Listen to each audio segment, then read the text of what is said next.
엎드리니 이에 젖들고 맑은 빛을 내는 것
굿샷.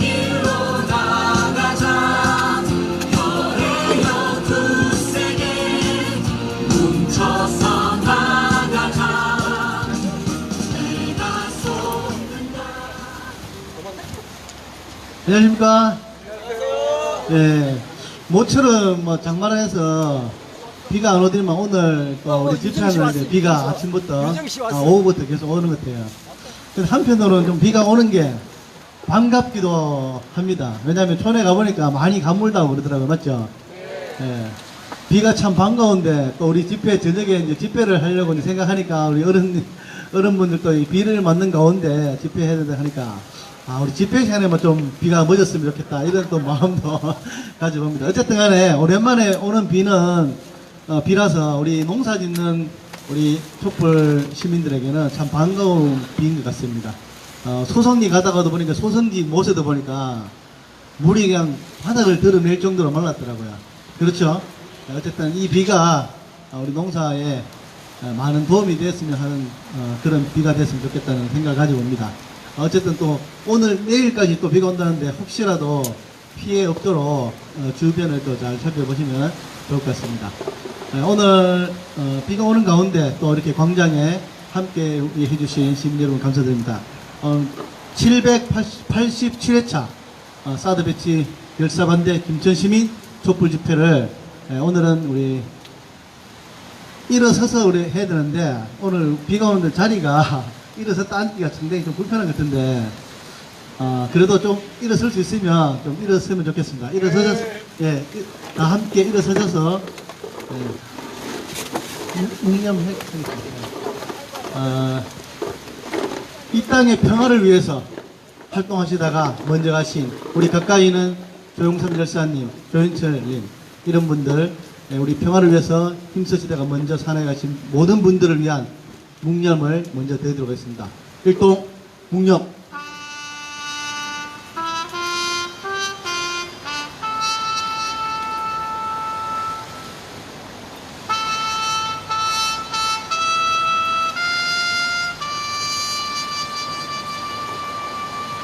바로 임을 위한 행정국을 힘차게 제창하면서 촛불 집회 시작하도록 하겠습니다.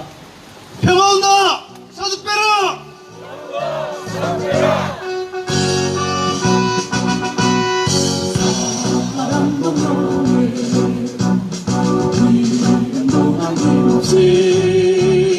한평생 나가서 뜨거운 냄새 인지는 반대로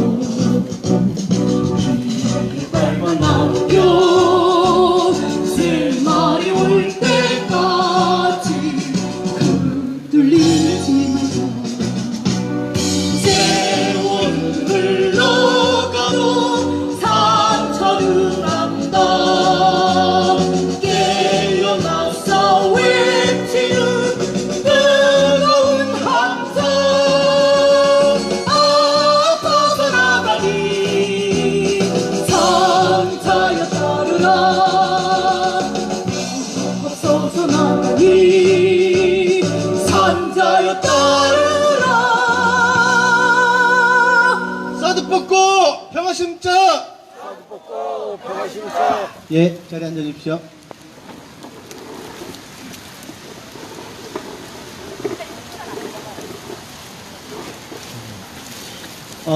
한반도의 평화를 위해서 우리 정부도 지금 노력을 하고 있고 또 남북 또 북미 남북미 이렇게 대화를 통해서 이 땅의 평화를 정착시키기 위한 노력을 아주 좀 더디지만 우리 생각이 더디지만 조금씩 나아가고 있는 것 같습니다. 얼마 전에 판문점에서 남북미 정상이 만나서 회담을 한 것도 그 일환이었다고 생각이 되고요.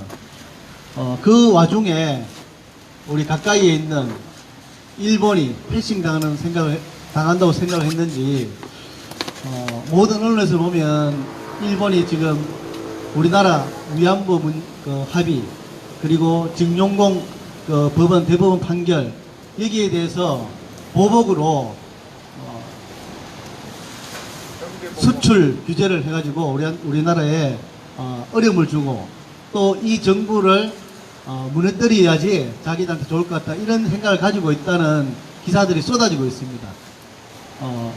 특히나 우리나라의 그 보수 세력이라고 하는 사람들이 잘못은 일본에 있는데 우리나라 정부를 위해서 비난하고 질타하는 이런 글들을 인용을 했어요. 일본에. 한국 사람들도 봐라.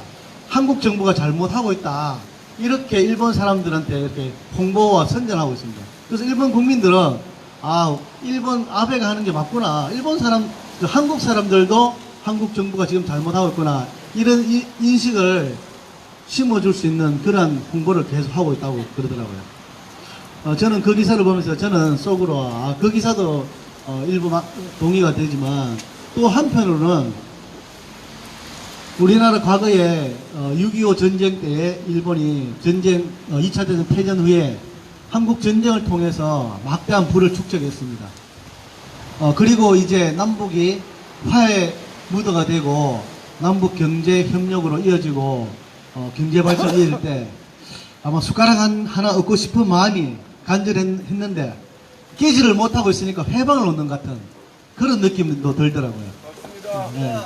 어쨌든 간에 지금 일본에서 취하고 있는 일련의 그런 것들은 정말 경제 G3라고 하는 일본 국제적으로 봤을 때 정말 그 덩치에 맞지 않고 염치도 없고 합리적이지도 않고 모든 면에서 봤을 때 동의가 될 수 없는 그러한 행동입니다. 예. 어쨌든 이 국면이 슬기롭게 잘 극복이 되고 이참에 우리 한국도 정말 경제적으로 일본에 미국에 종속되어 있는 경제가 좀 자주적으로 경제도 좀 자주적으로 국방도 좀 자주적으로 정치 자주적으로 우리 스스로 좀 할 수 있는 그런 기틀이 마련되었으면 좋겠다는 생각을 가져봤습니다. 네, 오늘 우리 첫 번째 발언으로 우리 대책위에 죄송합니다. 우리 안 그래도 집회 전에 우리 율동맘들 보길래 집회 전에 제가 율동 비 오는데 하시겠습니까? 지금까지 계속 해왔는데 무슨 소리냐고.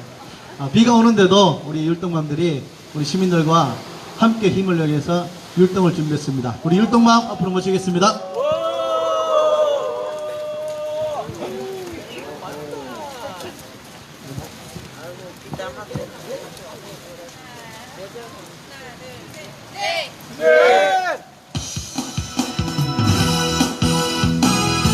사드르치가 전해될 때까지 이 땅에 전쟁 위협이 없어질 때까지 진정한 평화가 올 때까지 사드를 반대해 사드를 반대해 사드를 반대해 우리는 사드를 반대해 우리는 사드를 반대합니다. 우리는 사드를 반대합니다. 사드 반대 사드 반대 사드 배치 절대 안돼. 사드를 반대해 사드를 반대해 사드를 반대해 우리는 사드를 반대해 우리는 사드를 반대합니다. 우리는 사드를 반대합니다. 사드 반대 사드 반대 사드 배치 절대 안돼.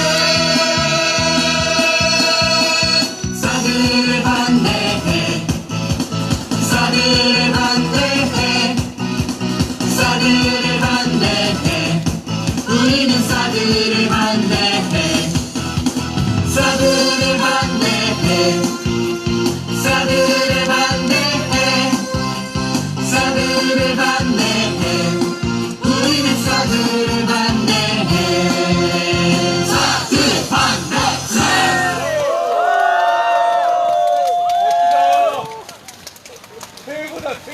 아, 멋집니다.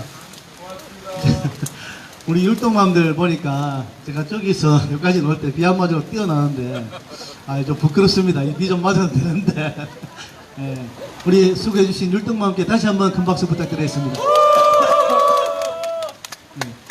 예, 이어서 첫 번째로 발언해 주실 분은 우리 사드 투쟁 초기에 이 광장에서 시조도 읊어주시고 예, 우리 촛불 책에도 아마 실려 있을 겁니다. 그죠?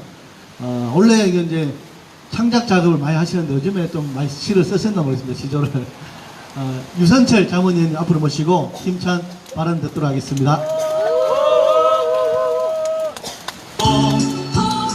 반갑습니다. 비가 오는데 이렇게 나오시느라고 고생 많으셨습니다. 예, 너무 고맙고 감사드립니다. 예. 오늘 제가 말씀드릴 거는 며칠 전에 이제 있었던 그 나경원 자유한국당 원내대표의 대표 연설 그거 얘기를 한번 해볼까 합니다. 4일 날이었죠. 국회 그 원내 교섭단체 대표 연설에서 나경원 대표가 무슨 얘기를 했느냐 하면은 노동 문제에 대해서 이런 얘기를 했습니다. 노동 이 계약은 이제 자유롭게 해야 된다. 근로기준법의 시대는 지나갔다. 이런 얘기를 했습니다. 그렇죠? 예, 그리고 또 무슨 얘기를 했느냐 하면은 노동조합의 책임을 묻는 노동조합 사회적 책임법을 만들어야 된다고 그랬습니다. 그러니까 즉각 민주노총에서 반발을 하죠. 그거는 노동자들에게 죽을 만큼 일할 그런 의무를 부여하는 것이고 사용자 측에게는 마음대로 해고할 수 있는 권리를 주자는 얘기다. 18세기로 돌아가자는 얘기냐 이렇게 이제 비판을 했습니다. 오늘 그래서 그 나경원 원내대표의 이야기가 어떤 문제가 있는지 그걸 한번 생각을 해보려고 합니다. 여러분 아시는 것처럼 이 법에는 공법과 사법과 사회법이라고 하는 게 있습니다. 공법이라고 하는 것은 건법이나 행정법처럼 국가기관의 조직과 활동 혹은 국가기관과 개인의 관계 이런 것을 규정하고 있는 법이 공법입니다. 그리고 사법이라고 하는 것은 개인과 개인의 생활관계를 규정하는 민법, 상법 같은 법이 대표적인 사법입니다. 원래 법은 이렇게 공법, 사법으로 구성이 되어 있었습니다. 그런데 20세기에 와가지고 복지라는 개념이 등장하죠. 자유롭게 놔두니까 어떻습니까? 잘 사는 사람과 못 사는 사람 이 차이가 너무 난단 말입니다. 힘 있는 자와 힘 없는 자의 차이가 너무 나기 때문에 국가가 나서서 뭔가를 좀 밀어주고 땡겨주지 않으면 안 되겠다 하는 개념이 생깁니다. 이게 이제 복지 개념이죠. 그래서 생겨난 법이 사회법입니다. 사회적 약자를 보호하기 위해서 생긴 법이 사회법입니다. 그래서 여기에 대표적인 법이 바로 노동법이고 사회보장법입니다. 그러면 대부분의 나경원 그 원내대표의 논리가 틀려먹었다는 게 밝혀진 거 아닙니까? 노동법은 사회법입니다. 약자 보호를 위해서 만들어진 법입니다. 그런데 이거를 갖다가 어느 쪽으로요? 사법의 원리로 해석하자는 얘기 아닙니까? 사법의 원리, 민법 같은 것은 개인과 개인이 만나서 자유롭게 계약하는 거 맞지 않습니까? 그렇지만 이 사회법의 논리는 그렇지 않습니다. 그렇게 그냥 붙여버리면 어떻습니까? 노동자와 사용자를 그냥 붙여서 계약을 맺게 해보세요. 그게 평등한 계약이 맺어질 수가 있습니까? 노동자들은 약합니다. 힘이 없습니다. 그런데 그냥 자유롭게 계약을 맺으라. 그러면 열악한 환경에서 장시간 노동에 저임금에 시달리는 그런 계약을 맺을 수밖에 없습니다. 노동자들은. 그러니까 국가가 나서가지고 어떻게 해요? 야, 기준 정해. 이상은 노동시키지 마. 그렇게 하지 않으면 처벌당할 거야. 이렇게 하니까 이게 유지가 되는 거란 말이죠. 그렇지 않습니까? 그런데 이거 거꾸로 돌리자는 얘기 맞습니다. 그죠? 이런 식으로 지금 가고 있습니다. 그런데 더 웃기는 거는 이 사람들이 법조인이라는 거예요. 판사까지 했던 사람 아닙니까? 나경원이도. 그러니까 이런 사람들이 법을 몰라서 하는 얘기가 아닙니다. 이 사람들은 국민은 안중에 없어요. 그러니까 정말로 뭐 지배청, 뭐 재벌 이런 사람들하고만 이렇게 생각을 교류하고요. 일반 국민들은 눈에 사실은 없는 겁니다. 그러니까 저런 얘기를 하는 거 보면 실제로 그렇습니다. 그러면은 제가 말하는 게 이게 지금 억지인가? 우리가 아니면은 뭐 자유한국당을 좀 깨부시기 위해서 내가 만들어낸 논리인가? 절대 그렇지 않습니다. 지금 우리가 당하고 있는 일 중에 어떤 게 있느냐 하면은 며칠 전에 EU에서 말이죠. 우리나라에게 공식적으로 요청한 게 있습니다. 전문가 패널을 구성해라 하고 공식적으로 요청을 했습니다. 이게 무슨 말이냐면, 이게 좀 어려운 말인데요. 이게 무슨 말이냐면, 우리하고 EU하고 지금 자유무역협정을 맺었습니다. 맞습니까? 자유무역협정을 맺었는데, 그 협정의 내용 중에 뭐가 있느냐 하면은, ILO의 국제노동기구의 협약을 준수해야 된다는 것까지 들어있습니다. 그런데 이 ILO의 그 협약에는 가장 중요한 8가지의 핵심 협약이라는 게 있습니다. 그 핵심 협약 가운데서 우리가 8개 중에 4개는 비준을 했고요. 4개는 비준을 안 하고 있습니다. 쉽게 말해서 이거 지키게 하고 가더라고 진짜 이거하고 약속을 못한 그런 상태란 말입니다. 그 4개의 내용이 뭐냐 하면 결사의 자유와 강제노동에 관한 것입니다. 결사의 자유라고 하는 것은 노동조합을 결성할 수 있는 그런 자유를 얘기합니다. 그러면 예를 들어서 우리가 지금 안 되고 있는 게 뭐냐? 뭐 택배기사라든지 예를 들어가지고 또 뭐 학습지 교사라든지 이런 사람들의 노조 형성 안 되고 있지 않습니까? 또 이 그 교직원 노조, 정교조가 지금 법의 노조로 지금 튕겨나가고 있지 않습니까? 이런 거라든지 또 6급 이하의 공무원만 이제 공무원 노조를 할 수 있도록 된 거 이런 것들입니다. 예를 들면 그 ILO에서 지금 요구하는 거는 그렇게 해서는 안 된다는 겁니다. 모든 노동자들은 누구나가 자유롭게 노조를 형성하고 대표자를 뽑고 조직하고 활동할 수 있어야 된다는 얘기입니다. 그렇게 너들 지금 우리나라에서 하고 있는 거 이거 틀렸다는 얘기입니다. 지금 국제적인 압력이 지금 들어오고 있는 겁니다. 전문가 패널이라고 하는 것은 우리나라의 전문가 하나, EU의 전문가 하나, 제3국의 전문가 하나 이래가지고 3명이서 이제 2달 안에 이게 전문가 패널이 구성되면 90일간 이 사람들이 조사를 합니다. 그래가지고 과연 이제 FTA의 규정을 어겼는지 협정 내용을 어겼는지 안 어겼는지 판단을 합니다. 그래가지고 만약에 판단해서 어겼다고 판단되면 이제 무역에 관한 제재가 들어가게 되는 거죠. 그런 상태입니다. 그리고 또 강제노동 금지라고 하는 것은 뭐냐면은 정치적 견해와 달리 강제노동을 받지 않는다 이런 얘기인데요. 무슨 얘기냐면 만약에 예를 들어 생각해 보세요. 우리가 국가보안법을 어겼다. 또 집회 및 시위에 관한 법률 뭐 우리 이 사드 집회에서도 그런 사람 있지 않습니까? 자 어겼다. 그래가지고 이제 만약에 징역을 살게 됐다고 쳐보세요. 징역이라고 하는 것은 구치소에 간 것만 하는 게 아니라 일을 시킵니다. 맞죠? 그러니까 일을 안 시키는 걸 금고라고 그러고요. 일을 시키면 징역이라고 그럽니다. 그 징역을 만약에 받게 되면 일을 해야 되거든요. 이거는 뭡니까? 나의 정치적 의사와 달리 그래서 나의 의사를 표현했는데 잡아다가 일을 시킨단 말이야. 그거 하시키면 안 된다는 거예요. ILO 기준에서는. 우리가 감당하기 힘들지 않습니까? 그죠? 그러니까 우리가 비준을 안 하고 있어요, 지금. 그러니까 ILO에서는 그거 하라는 얘기입니다. 여러분 생각해 보세요. 지금 나경원이 하는 얘기하고 지금 ILO 하고 그 EU에서 지금 요구하는 기준하고 한번 생각을 해보세요. 이거 천지 차이 아닙니까? 그죠? 예? 결사의 자유, 노동자도 자유롭게 결성해라. 절대로 자기 의사와 달리 강제노동 시키서는 안 된다. 이런 정도까지를 지금 국제적으로 요구하고 있는데 얘네들은 놔둬라. 나경원이 놔둬라. 자유롭게 계약하도록 하고 노조 이것들 투명하게 하고 공정하게 하기 위해서 책임을 묻자. 사회적 책임법을 만들자. 이렇게 하고 있단 말입니다. 이런 게 이거 너무나 그 거리가 있어서요. 참 이거 이 나라 도대체 어떻게 될지 참 궁금합니다. 저게 제1야당입니다. 저게 사사건건 그 집권 여당의 발목을 잡고요. 그래가지고 마침내 뭐라 그럽니까? 너들 뭐 했나 이거 합니다. 아무것도 못하게 해놓고 너들 뭐 했나 이러는 거죠. 그러니까 이거 우리가 그냥 보고만 있어서는 정말 안 되죠. 이거를 갖다가 우리 사드 집회에서도 우리가 떠들어야 되고 또 민주시민단체에서 계속 떠들어야 되고 무엇보다도 내년 이 선거에서는 정말 저 당의 씨를 말려버려야 됩니다. 정말로. 저런 애들 저렇게 그대로 냅둬서는 이건 나라 진짜 안 될 것 같아요.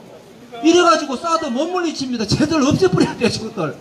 정말 그런 답답함이 있습니다. 이렇게 보니까. 그래서 참 이렇게 비도 오는데 괜히 신경질을 내봅니다. 예, 고맙습니다. 예, 고맙습니다.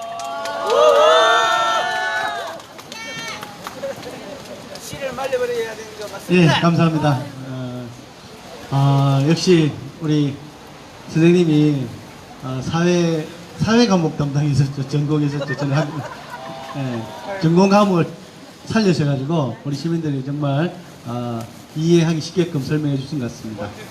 다음에는 제가 그 시조 쓰신 거 한번 오셔서 시조 시를 한번 읊어줬으면 좋겠다는 생각도 합니다. 그죠? 박수 한번 주십시오.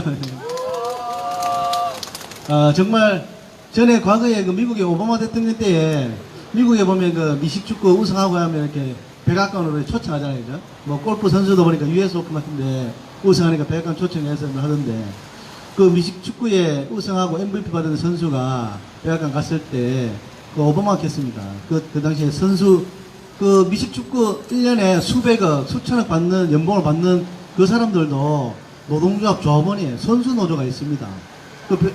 오바마가 그랬어요. 그 수천억 연봉을 받는 그 선수가 왔을 때 이 선수보다 연봉이 적은 사람은 다 노조에 가입해야 된다고 그렇게 얘기했습니다. 그런데 우리나라 현실은 어떻습니까? 최저임금 받는 노동자들이 법 좀 지키라고 사측 얘기했을 때 안 지켜서 그 권리를 좀 찾기 위해서 노동조합 만들려고 하면 목숨을 걸어야 된다.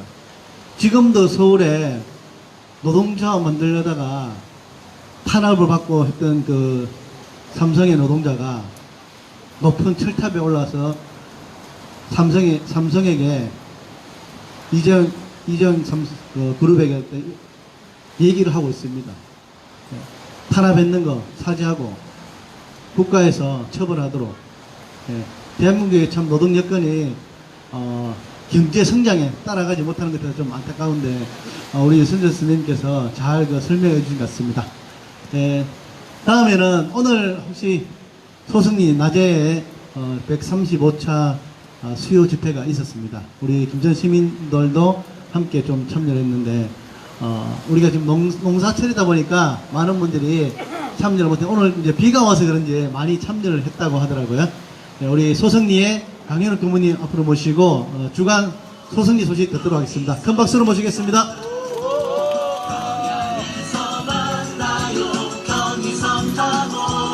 네, 평화를 인사드리겠습니다. 평화! 네, 사실 오늘 전해드릴 내용이 없었어요. 이번 주에 사드에 관한 내용이 별로 없었거든요. 근데 생겼습니다. 오늘 아침에 생겼어요. 그리고 딱 나오는데 사회자님이 저한테 오늘은 길게 해도 됩니다. 딱 그러더라고요. 중요한 건 내용이 없는 날 길게 하라 그러니까. 이 가슴에 답답함이 이렇게 쫙 밀려오는데 길게 해도 된다 그러니까 제 재판 얘기를 좀 할게요. 원래 재판 얘기 저희가 재판에 대해서는 언론에다가 뭔가 이렇게 공표한 적은 없습니다. 재판 결과에 대해서 왜냐면은 재판이 너무나 많아요. 그래서 그거 하나하나 대응을 할 수가 없어서 재판 결과에 대해서 어떠한 성명을 내거나 그런 적은 없었습니다. 근데 저하고 김영계 선생님 이 3월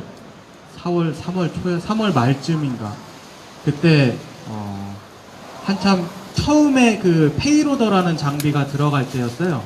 처음에 장비 들어갈 때 그때 들어가고 갑자기 그 이후에 뭔가 이렇게 장비 또 들어간다고 그래서 도로가 전체 봉쇄가 되고 그런 상태에서 김영계 님이 이제 도로 전체 봉쇄한 거에 대해서 항의하다가 잡혀 갑자기 제 눈앞에서 이제 연행이 됐고 그 연행한 가는 거 뭣도 모르고 이제 잡다가 지금 같았으면 그냥 냅뒀을 것 같아요. 그때는 뭣도 모르고 잡았다가 같이 잡혀 들어갔습니다. 그 건에 대해서 지금 이성 항소심까지 받았고 2심 항소심에서 저만 무죄를 받았어요. 그래서 이 건에 대해서 사실 무죄를 받거나 형량이 감소되거나 이거에 대해서는 무죄를 받게 되면 어쨌든 경찰이 부당한 공권력 행위를 했다라는 게 증명이 되는 거기 때문에 성명 정도는 내도 되는 건데 이게 좀 애매했어요. 그래서 안 냈습니다. 왜냐하면은 부당한 공권력 행위가 얘네들이 그 밀양청도에서 인권 침해의 주요 사례 중에 하나가 뭐였냐면은 국민의 기본적인 일반적인 통행권을 원천적으로 봉쇄하는 건 인권 침해다라는 그 조사 결과가 나왔어요. 밀양시 거의 주요 내용 중에 하나거든요. 1번에 그게 들어가 있어요. 일반적인 도로 통행권을 원천적으로 봉쇄해서는 안 된다라는 게 1번에 들어가 있습니다. 이번에 밀양청도 그 인권침해 조사단에 나온 게. 근데 저희는 아시다시피 건건이 있을 때마다 도로가 전체가 봉쇄됐잖아요. 그쵸? 그래서 저희가 이 건을 재판에다가 넘겼습니다. 저희가 재판 받기 전에 이틀 전에 결과가 나와서 이틀 전에 이렇게 원천 봉쇄에 대한 거는 너희 그 경찰이 잘못한 거다. 그리고 우리는 정당한 항의를 한 거다. 항의를 했는데 갑자기 잡아갔다. 이건 그래서 그 부당한 공권력 행위다. 라고 얘기를 했는데 재판부에서는 이거에 대한 부당한 공권력 행위는 인정을 하지 않고 미란다 원칙 늦게 고지했다고. 얘네들이 형제님하고 저하고 잡아서 저 보건소 밑에 내려가서 미란다 원칙을 고지했거든요. 잡아갖고 가서. 그러니까 그 미란다 원칙, 뭐 너 변호사 섭외할 수 있어? 이런 것들 있잖아요. 그 경찰 영화 하면은 많이 나오는 거. 그거를 늦게 고지했다고. 이거 그래 너 늦게 고지했으니까 그거는 부당한 공권력 행위야.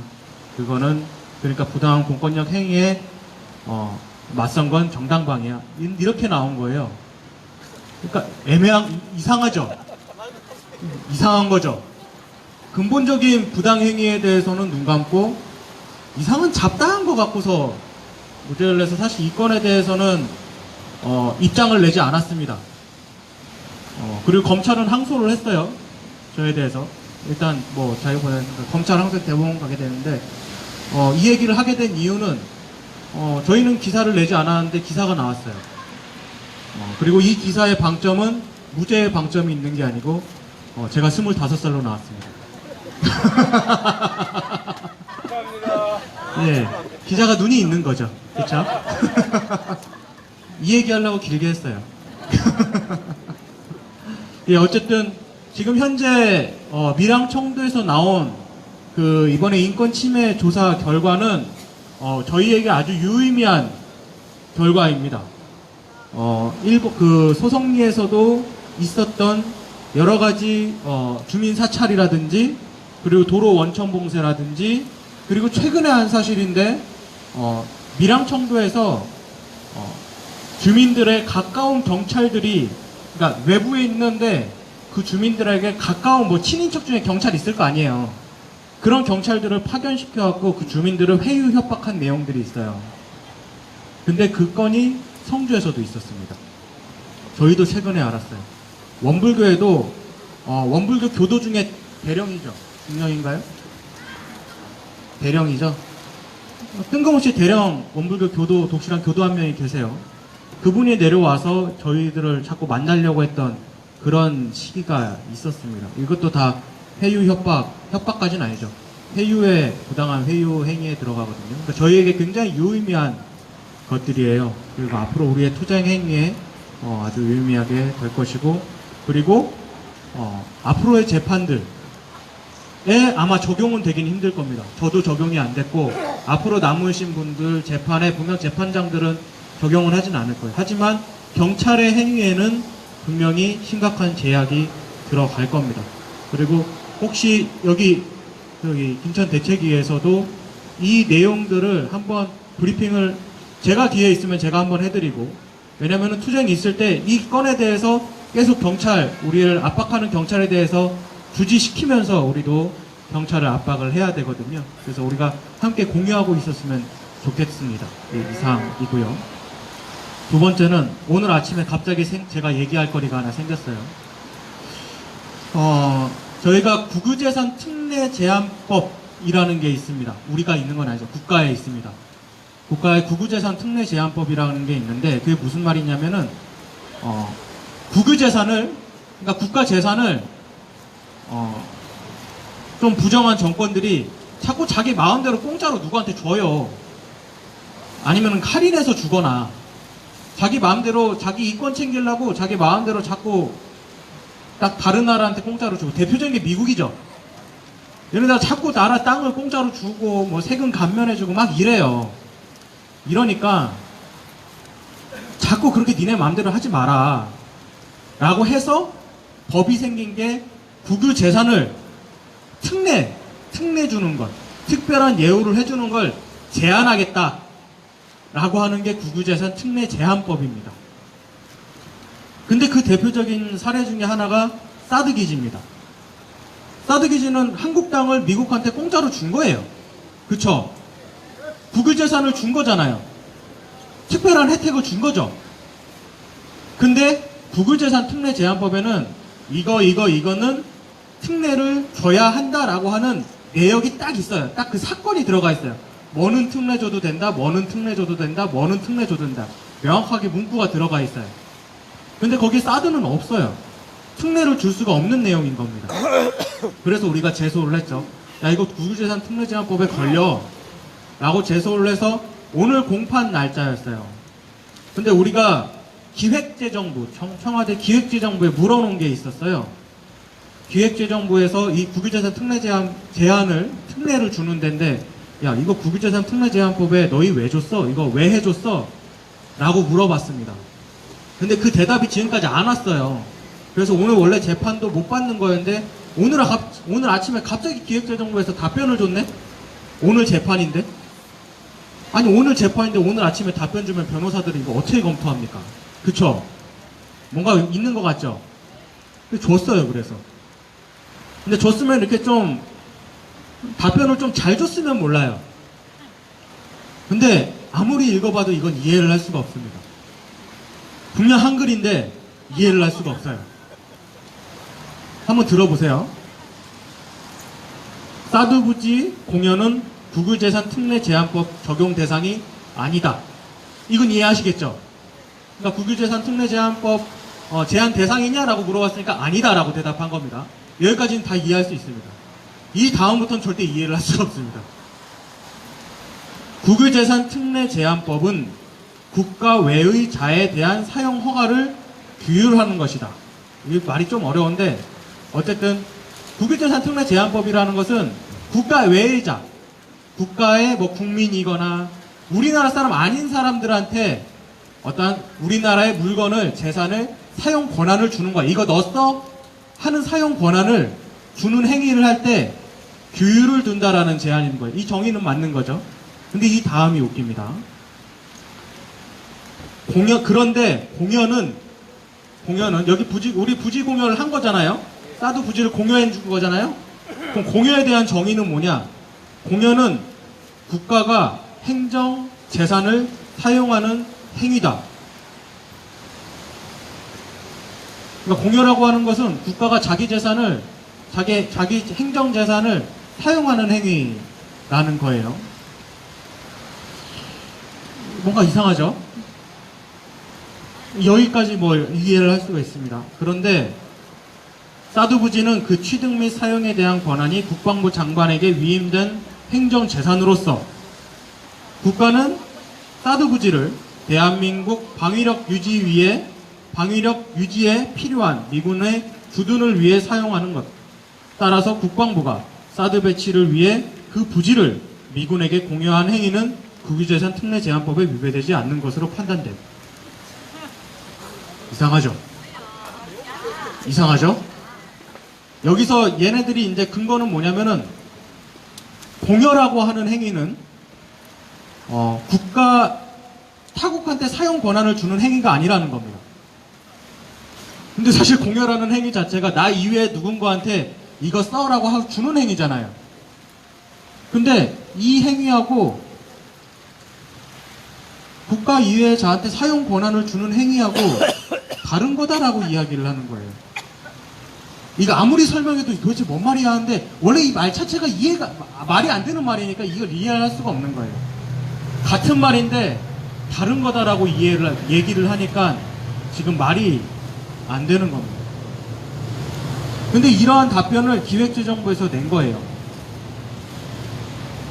그러니까 국방부 땅은 국유재산이 아니라는 말인지 아니면 국방부는 국가기관이 아니라는 말인지 이해를 할 수가 없는 거죠. 지금 이러한 답변이 와서 이제 기획재정부에서 재판소에다가 일단 냈습니다.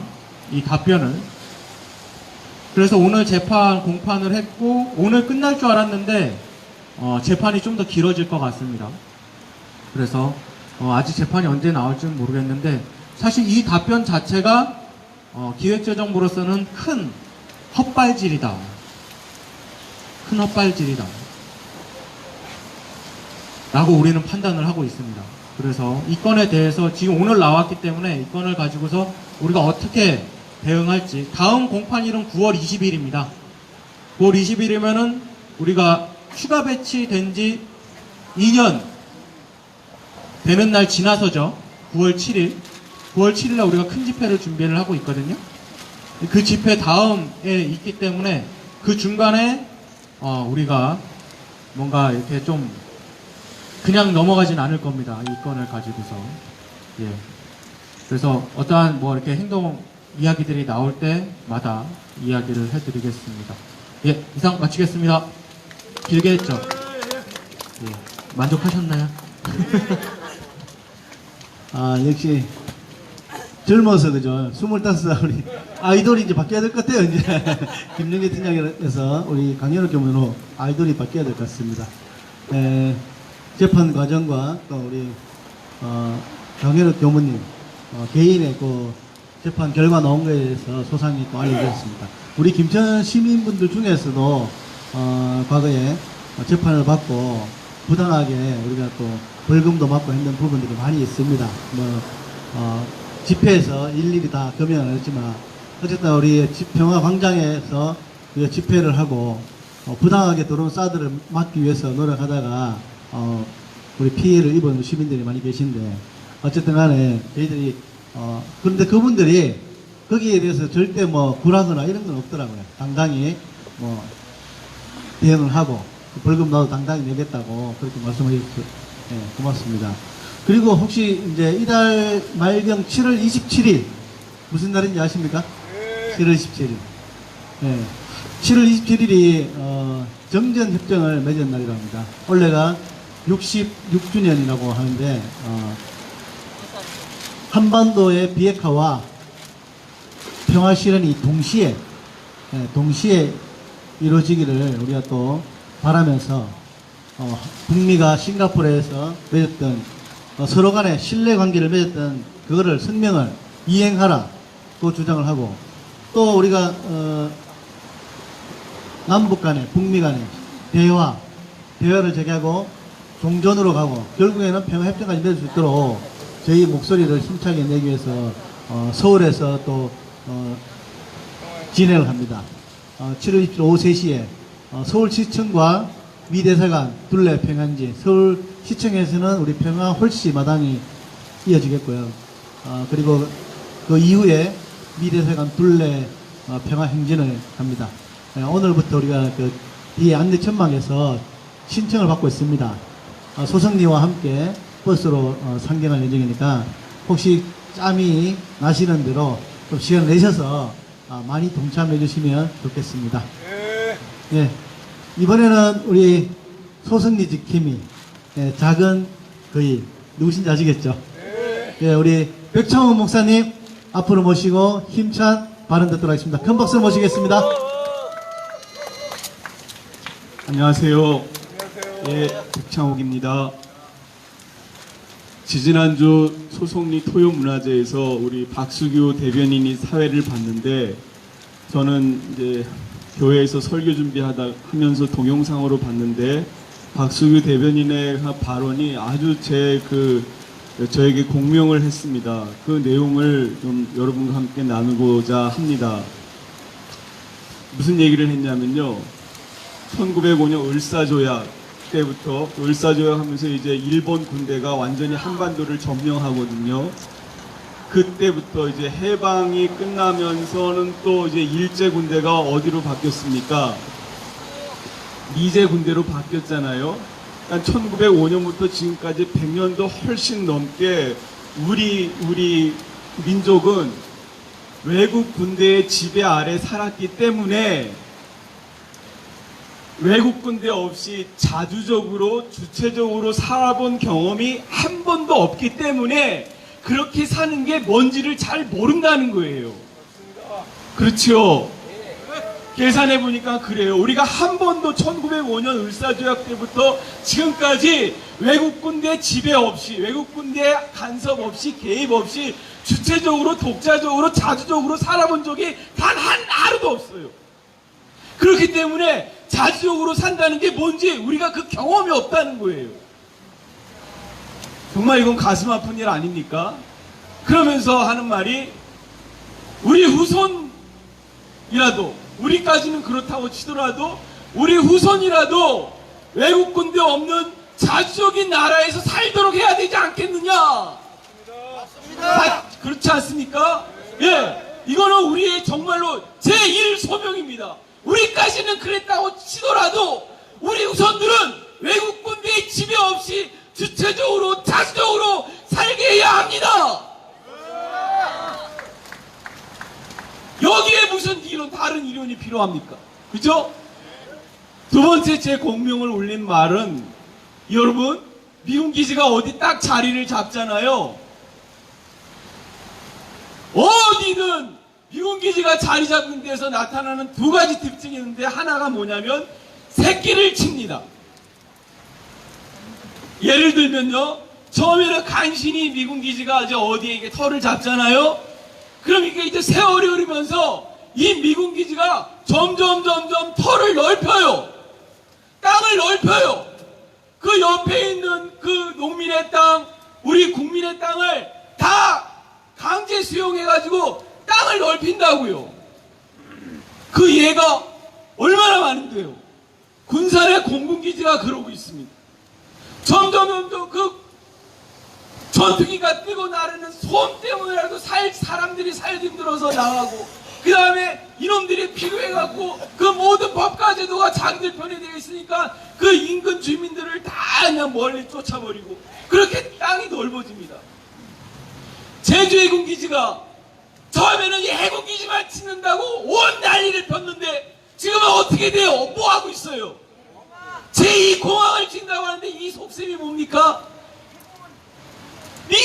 미 해군에 이어서 미 공군기지를 열어주려고 하는 거잖아요. 맞습니다. 예. 제2공항에 대안이 엄청 많아요. 지금 있는 공항을 더 확장해도 되고, 그 다음에 대한항공이 쓰는 정석 비행장을 해도 되고, 또 알미뜸 그 일제 때 쓰던 비행장을 또 개보셔도 되는데, 다 무시하고 오로지 성사에 제2공항을 지어야 한다는 거예요. 왜? 그래야 강정에 있는 해군기지와 쌍이 맞아서 이 공군이 마음대로 이용할 수 있기 때문이에요. 나쁜 놈 새끼들. 이렇게 미군 기지가 들어오면요, 새끼를 쳐요. 새끼를. 털을 점점 넓혀요.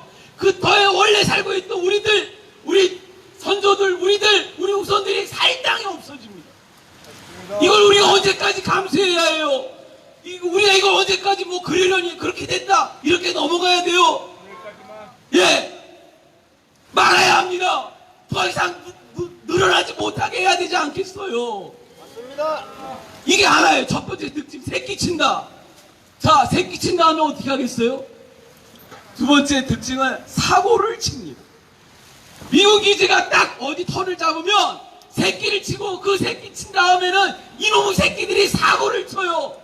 어떤 사고를 칩니까? 엊그제도 그 동부천에 있는 미군 놈 새끼가 밤에 여성을 성추행해가지고 그 체포당한 일이 있죠? 윤금이 사건 아시죠? 교수님 이선희 사건 아시죠? 그거는 정말 다행히도 세상에 알려져서 그렇지, 얼마나 많은 우리 한국 민중이 이 사고치는 미군 새끼들 때문에 제대로 한번 하소연을 못하고 그냥 쓰러져 간 사람이 얼마나 많습니까? 이렇게 사고를 쳐요. 그 사고 중에 또 어마무시한 사고가 뭐냐면은 환경오염입니다. 환경오염. 어제가 어떤 날이냐면요, 한미 행정협정, 소파라고 부르는 그 주둔군 지휘협정을 체결한 날이에요. 1966년 7월 9일 한국의 외무부 장관, 법무부 장관과 미군의 담당자가 그 조약 체결을 한 날이에요. 여기에 4조 1항이 정말로 독소조항인데, 그게 뭐냐면은 미국 군대가 이렇게 이제 차지하고 있다가 이제 사정이 생겨서 그 땅을 이제 우리한테 넘겨줄 때는 그거를 원래대로 돌려줄 의무를 지지 않는다. 그것을 한국 정부가 이제 배상을 청구할 때 보상을 할 의무를 지지 않는다. 이런 조항이 그 소파협정 4조 1항이에요. 그러니까 미국 군대가 차지하고 있다가 물러났을 때 거기에 해놓은 거를 원상복구했을 때 그 비용을 의무를 지지 않는다는 거예요. 그래서 미국 놈들이 지들이 차지한 땅이 우리 땅이에요? 저놈들 땅이에요? 이놈들이 그냥 어마무시하게 환경오염을 저지르는 거예요.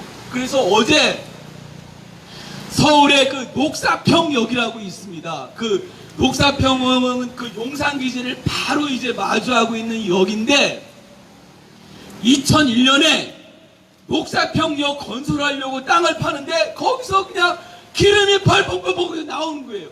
알고 봤더니 이게 미군기지의 그 주유소 기름이 유출이 돼가지고 그렇게 온 땅을 이제 이렇게 훼손한 겁니다.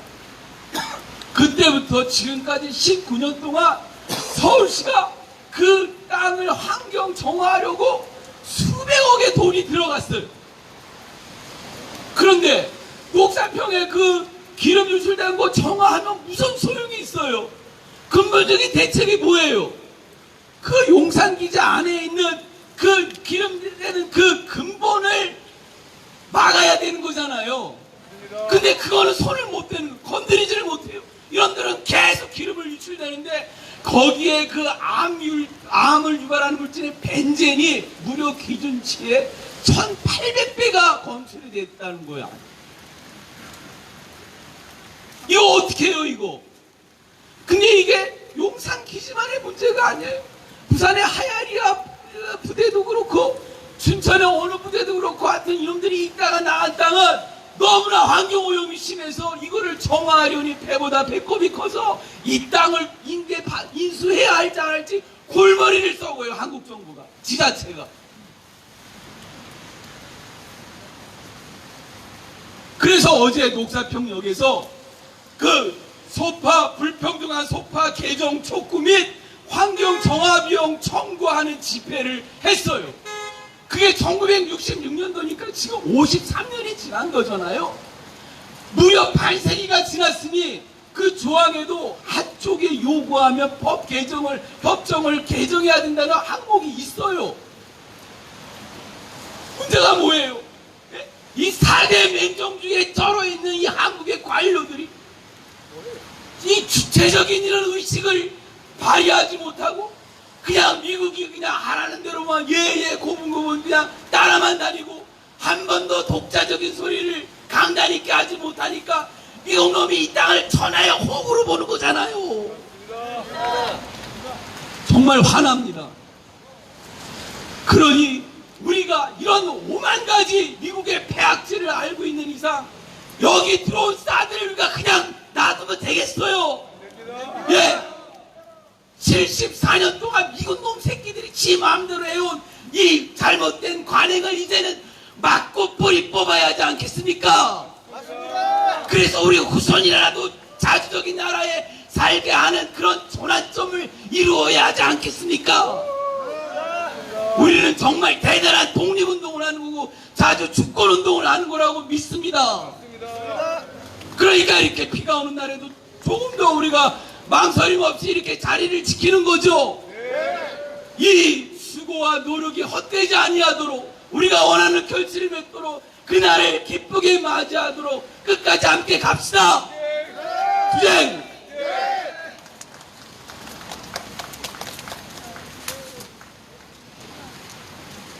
예, 감사합니다. 정말 힘이 나죠? 예, 비는 오지만 저희들은 오늘도 지치지 않고 또 힘차게 평화를 위해서 한 발 내딛었습니다. 예, 이 평화의 행진에 우리 다 함께 끝까지 함께 투쟁했으면 좋겠습니다. 예, 오늘 비가 오는 관계로 마무리 율동은 생략하고 오늘 9호로 집회를 마무리하도록 하겠습니다. 예, 그리고 소승리 평화행동은 매일 아침 7시 반에 있고요. 기지 앞에서 있고, 또 저녁, 오후에는 오후 3시 반에 있습니다. 혹시 시간이 나시는 대로 소승리 지킴 활동에, 평활동에도 함께 해주시면 좋겠습니다. 네, 구호로 오늘 집회 마무리하도록 하겠습니다. 사드 빼고 평화죠!